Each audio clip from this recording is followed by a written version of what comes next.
Now, let's go back to what we computed. This one. So, let me write it again on the blackboard. Because I want to show you that what we computed is dimensionally consistent. Okay, so we computed the average potential energy. EBP is average potential energy, average along the wave phase. Average potential energy.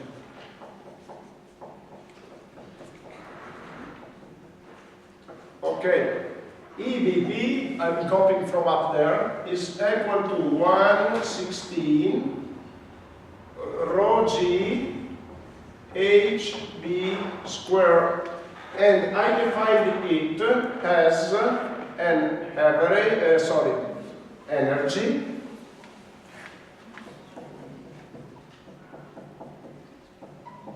per unit horizontal area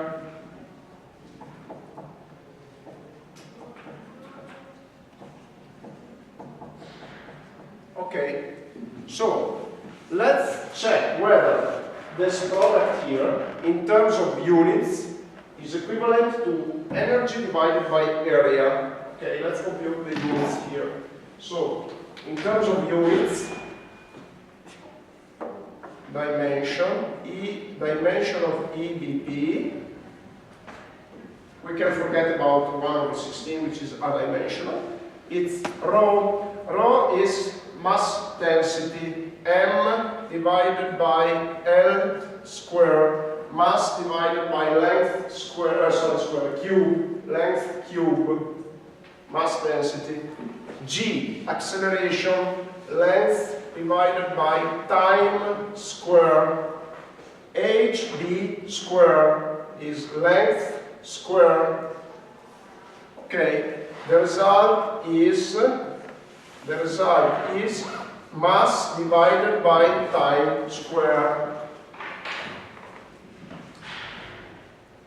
Perfect. Now, what is the dimension of energy divided by area? Energy is a force times a length. So force is mass times acceleration, L divided by time square. This is the force. Force times, I said, L to get energy, divided by times 1 divided by L square, unit horizontal area.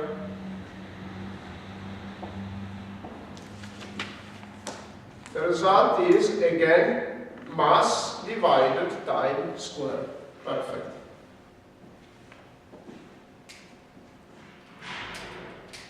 So far, we are talking about physical basis. Energy.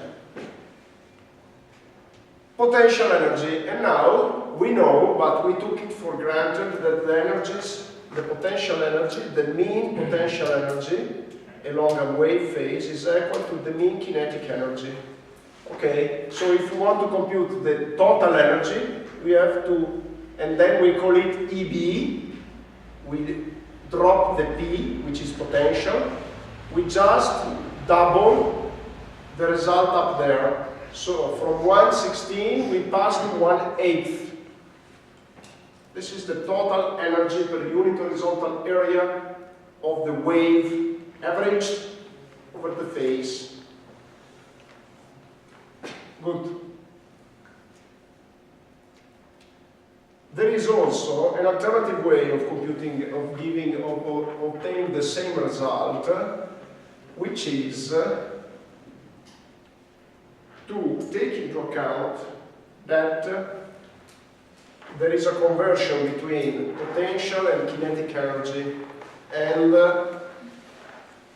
therefore we can compute the potential energy not averaged over the wave phase, the potential energy of the wave at its top.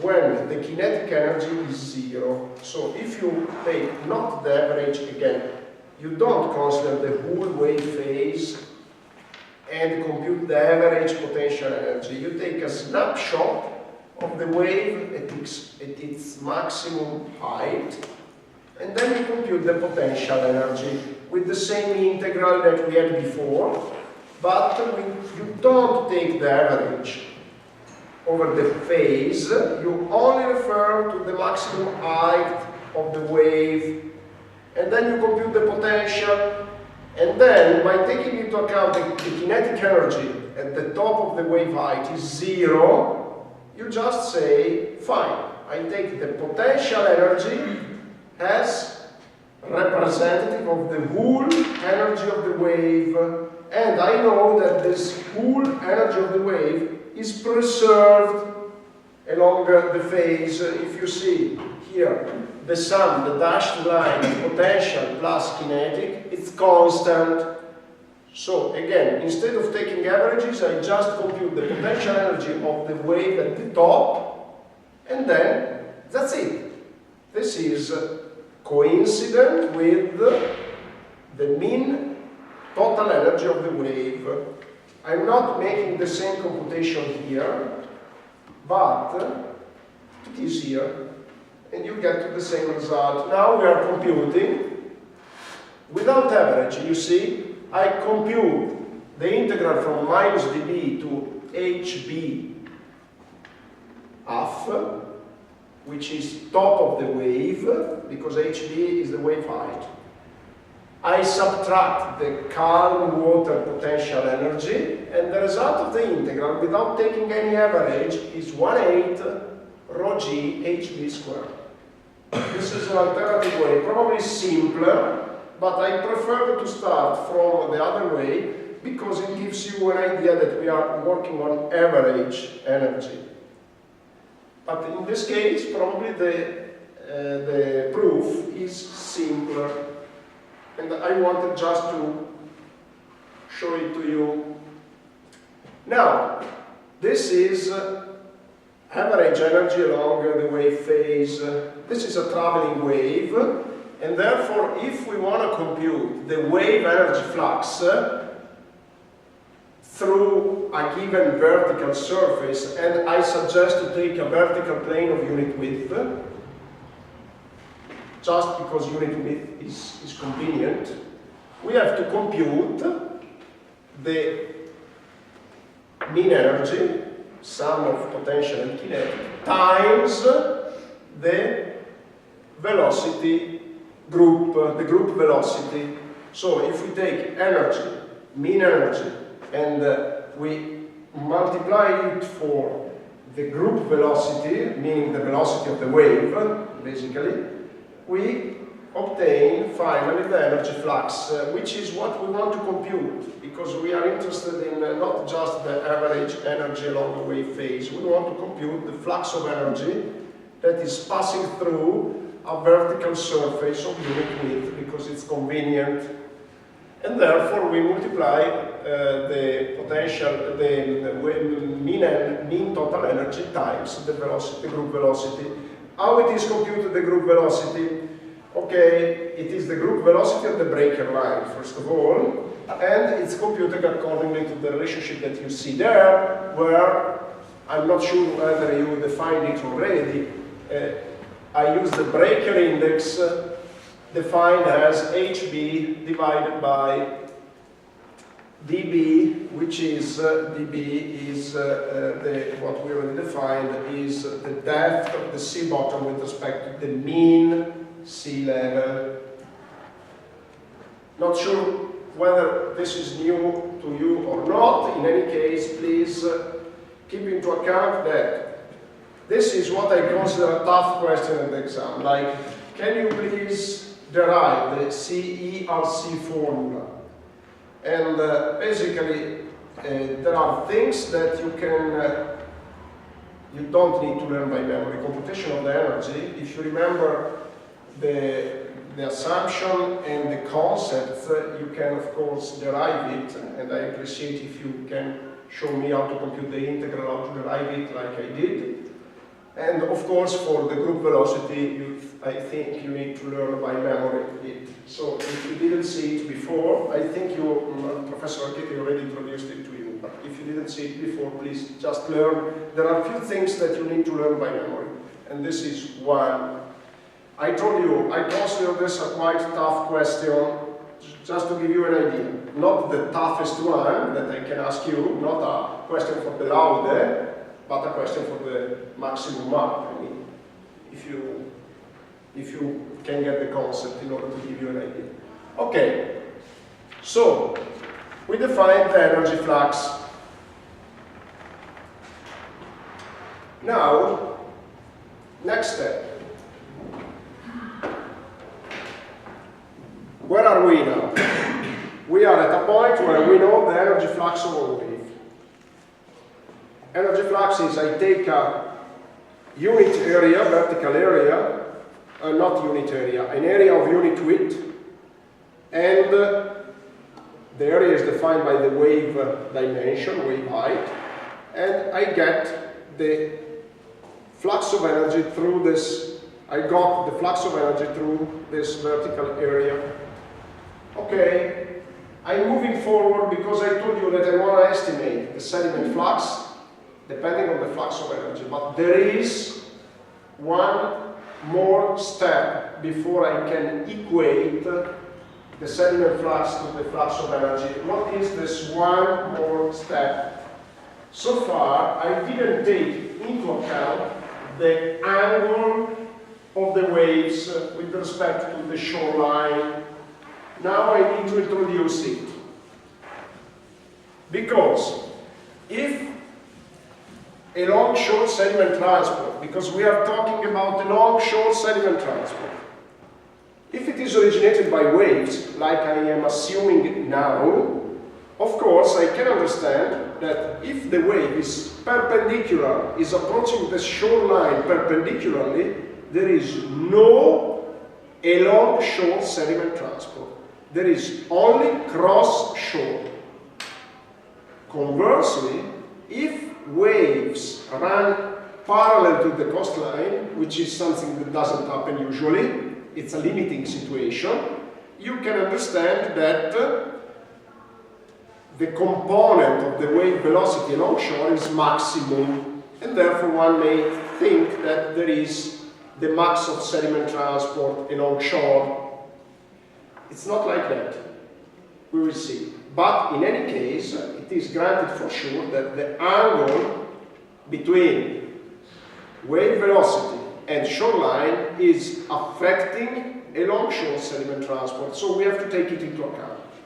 How to take it into account? First of all, let's define the angle. Let's suppose that the shoreline is straight, which is never the case, but of course you can estimate. You can make the shoreline straight geometrically, and you can estimate a straight line approximating the shoreline, and then you have the wave velocity vector. Wave velocity vector is, let's suppose, like this. And then you have the breaker line. What is the breaker line? It's the line that is perpendicular to the velocity vector where wave break. Where do wave break? They break when they approach the shoreline. As you know, there is the depth of the sea that decreases. Waves start interacting with the sea bottom, and then shoring takes place. So waves become higher and higher. And also, you know that the top of the wave travels faster than the bottom of the wave, because at the bottom you have friction with the sea bottom. At a certain point, wave break.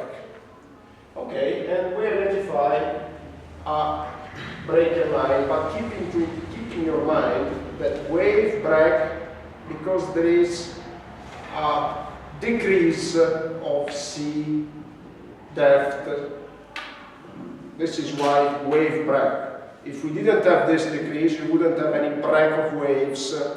Indeed, if you look at rocky coasts and you see a storm in a rocky coast, you don't see the wave breaking. The wave approaches the coast and crash against it without breaking. They break because they crash into the coast, but you don't see a breaking. Wave break when you have a gradual decrease of sea level. And keep it in mind because it's important. Later on it becomes important.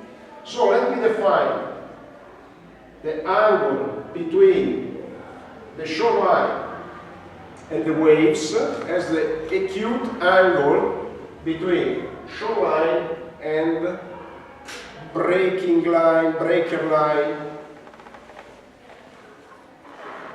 Okay. Now, you see what's written here. That PL, which is the potential longshore sediment transport, we define PL as the potential longshore sediment transport, potential, and we equate it to the energy component of waves along the shore direction. And we compute it in this way. PL is equal to HBV,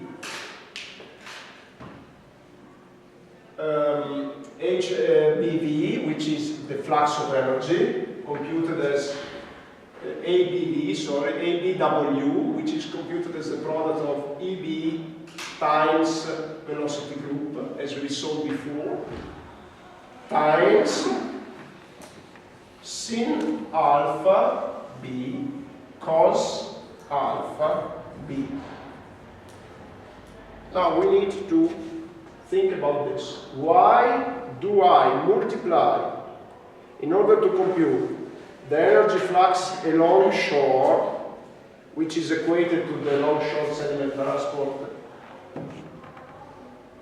PL, I compute the previously computed energy flux times sin alpha cos alpha. Why sin and cos? Okay. First, I understand that I have to get, if this is the velocity vector, I have to get the longshore component. This is clear. So I have to compute this.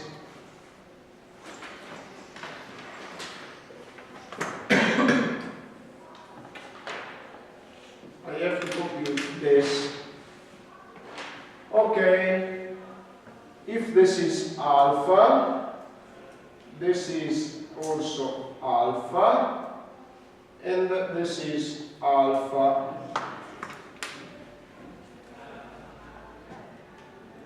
Okay, because this angle here is 90 degrees. So this is alpha, this is 90 minus alpha, and therefore this is alpha. Okay, so in order to compute this component, I have to take the energy times the sin of alpha. Okay, this is what is called a rectangle triangle. I hope the translation in English is fine. And then if I want to compute this segment here, I have to multiply the longer segment of the triangle times the sin alpha. Okay, perfect. So this is the longshore component of the energy flux, and so I fully understand the reason why here, when I want to get the longshore component, I compute times sin alpha. But why cos? Okay, cos alpha is varying from a maximum when waves approach the shoreline perpendicularly. The angle becomes 0, alpha becomes 0. This is alpha B. Alpha B becomes 0. Okay.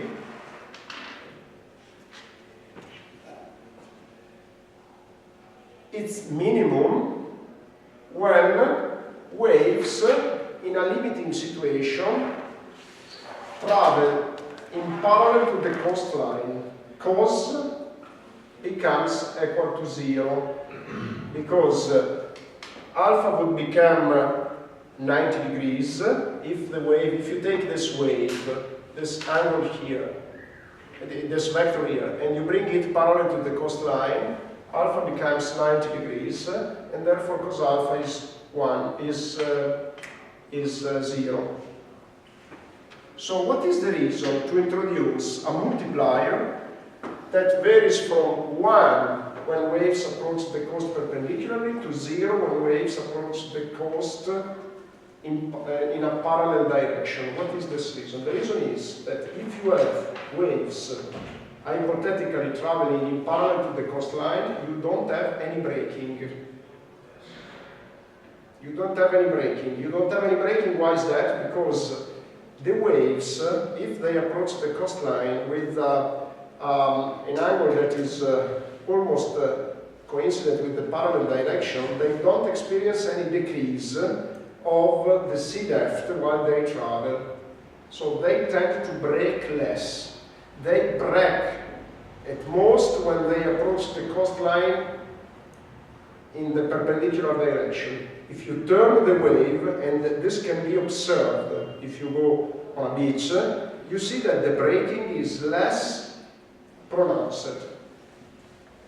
So this is why, sorry, I get to your question, this is why it is introduced, this correcting factor. So this is considering that you take one wave direction, but you said it's never one direction, it's always multiple directions, right? Correct, but I also said that we are assuming here that there is a dominant direction. Okay. Yeah, dominant direction. If you have more than one, you have to compute the cross effect of several waves. If it is a linear theory that you adopt, you can adopt the superimposition principle. So, you understand what I mean? If it is non-linear, you can't use the superimposition principle. If you admit that the theory, and if you admit that waves interact in a non-linear way, which is the true way, it is the actual way they interact, it's non-linear, then you don't, and you can't apply a superimposition principle. If you adopt the linear theory, then you identify a dominant wave, which maybe it's happening once a week. And then you take another wave happening every day, that it's a different behavior, and then you superimpose the results. Because when you got one wave direction which is bigger waves coming from the other one which is more, the bigger one which we impose its also a signal. Yes, but if the interaction is non-linear, if the interaction is linear, basically they just superimpose. To make it bigger? Or? Yeah, make it bigger. Or make it bigger, it depends on the wave phase and the wave amplitude, and they can also emulate, they can compensate each other. But of course, what we usually do, if you have one dominant wave in a simple design, we take the dominant wave as design wave and we forget about the smaller ones. But it depends on also your level of design. Keep in mind, when you design a structure, and especially coastal structure, you are required by law to perform several steps during your design procedure. You need a preliminary design in order to get permission from the authorities to make the final design, and it's not granted that you get the permission. So what we usually do is preliminary design with a very simple method, linear theory, dominant wave. If you get the permission, usually they say, okay, you are allowed to make the final design, but in the final design you have to use the nonlinear theory. Sometimes they say that. And then in the final design, you use a different theory. And also you may use more complicated models to estimate sediment transport. This is a very rough approach. But it is, I think it is very interesting because the complicated models, the underlying concepts are the same. The only thing is that they may use a nonlinear theory, they may take into account that you have several sediments interacting with each other, because also there is this other situation where if you have an extreme event, you have an even sediment size. With events that are less extreme, the sediments that are moved are reduced size, and therefore you have different processes interacting. I told you that I have, the tutor is is willing to show you the application of a complex model. I think it will be done later on, and I think it is an interesting option to see. Okay, so this is why there is the multiplication times sin and cos. Yeah, please. So the wave approach is perpendicular to the shoreline. We have no sediment transport. Not along shore. We have only cross shore, and we will see later. No, we are looking only with along shore. Only now, only one with the along shore, and in half an hour I introduce. And what if we have a parallel wave? Why do we have no wave transport? Because there is no breaking of the waves, and therefore, what converts? What happens in a wave? You know that the waves, the particle in waves, they don't travel. They travel only up and down. The wave is only a transfer of energy, and it's not a transfer of mass. In order to move the sediments, you need a transfer of mass in the wave. You have fluid particles that should travel back and forth, and then by traveling back and forth, they move the sediments. If they only travel up and down, they don't move the sediment, or it's negligible. So, if you consider the along-shore sediment transport caused by waves, which is what we are considering here, if they don't break, it doesn't occur. If you have a current, it's a different situation. A current is a movement of mass which is not originated by waves. The current can move without originating waves. You don't see waves, but you have a strong current. It's like in rivers. In rivers you have a current, you don't see waves, and it's another possible reason for sediment transport along shore. We are not considering it now, but I just tell you that if you want to consider it, it's very simple, because you just have to compute the energy of the current by multiplying, the velocity of the current, and by knowing the velocity of the current, you compute the energy. It's very simple. It's much simpler than with waves. Okay? But again, we are focusing on only along shore now, and only along shore originated by waves. Okay. Now, let's move forward by simplifying it. Probably, let me see. Okay.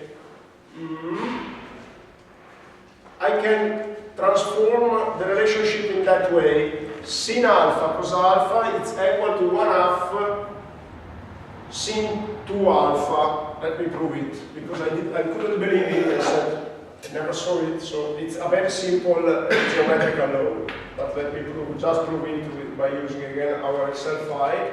And by doing this, what I'm doing is to transform an analytical proof in a numerical proof.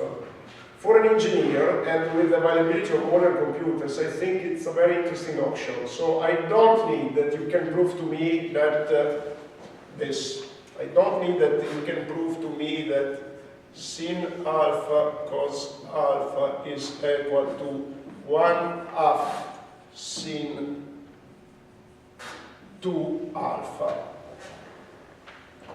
But I want to make sure that you are convinced. That's it. So, if I make alpha is equal to, and then I can put here something like pi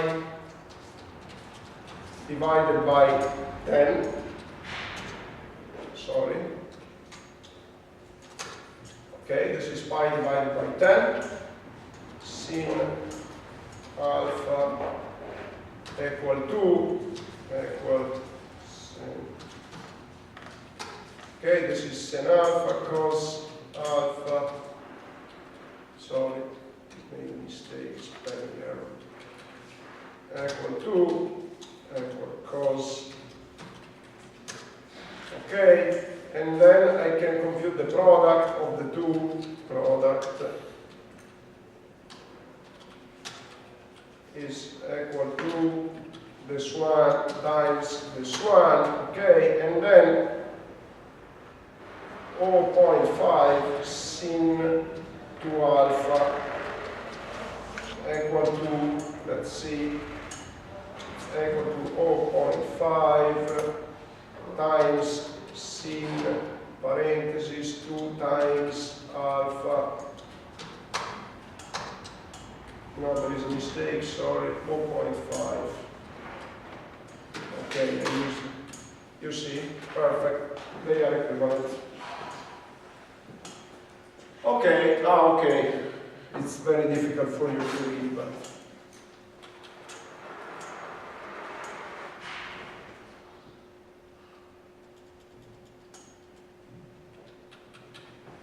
Should be visible now, yeah.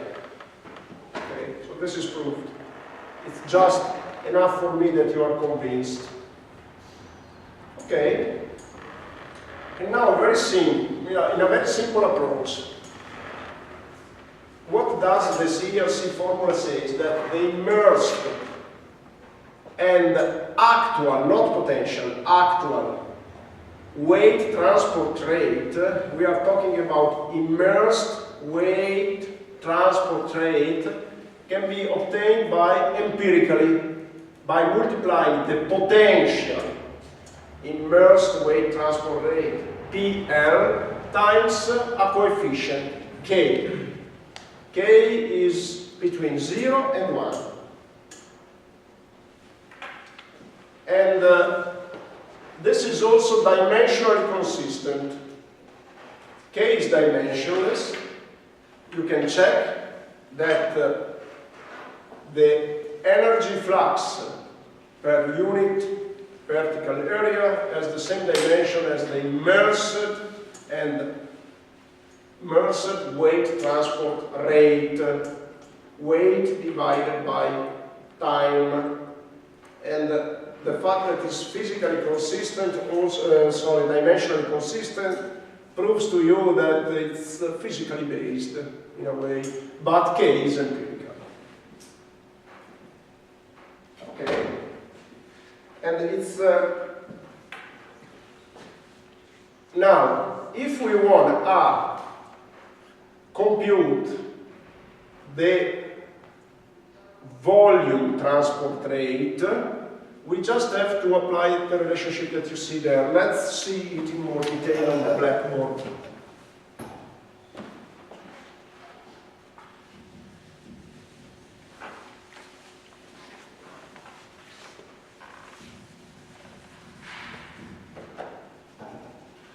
So, basically, we have EL, which is immersed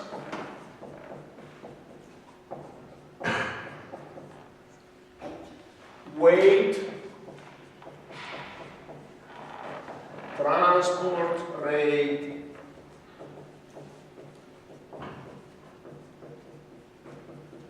okay, perfect. And then we want to compute QL.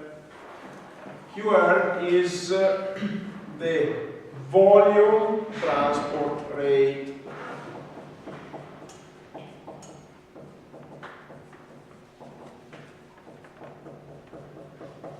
How can we convert them? So, on the one hand, we have immersed weight divided by time.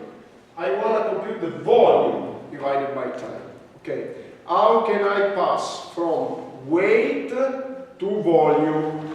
I need to divide by the specific weight.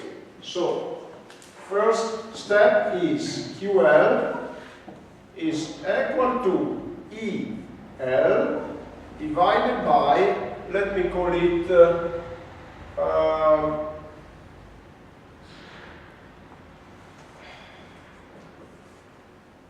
this is an intermediate step. Let me call it the specific weight. What is the specific weight? Immersed specific weight of the sediment is given by the specific weight gamma S in sediment minus specific weight of seawater gamma. You know the specific weight of seawater is about 1.424 kilogram per cubic meter. So 1024. You know that the specific weight of water is 1000 kilogram per cubic meter, and seawater it's a bit heavier. Okay, so keep in mind immersed weight. When you take a sediment and you immerse it, the weight of the sediment decreases for the Archimedean principle. And sorry if this is very trivial, but I just want to make sure that you understand it. For the Archimedean principle, when you immerse a sediment in water, the weight of the sediment decreases, and the weight of the sediment decreases in a way that is quantified through the difference between the dry specific weight of the sediment minus the specific weight of the fluid the sediment is immersed in. Okay. So if I divide by this immersed specific weight, I get the volume, and you can see that because this is a weight divided by specific weight, and then the result is a volume. But there is porosity to take into account. So, of course, the volume increases if porosity increases. So, basically, what do we have to do? We have to divide this times 1 minus n, not theta. So, what is n? N is porosity of the sediment. Porosity is computed as volume of void divided by total volume. So it's varying between 0 and 1. 0 porosity means that the packet of the sediment is compact, no voids. Volume of voids divided by total volume. If you have a porosity of 1, it means that the volume of voids is equal to the total volume, which means that you don't have any sediment, you only have voids, which is impossible, of course. So you understand that porosity varies from 0 to 1. If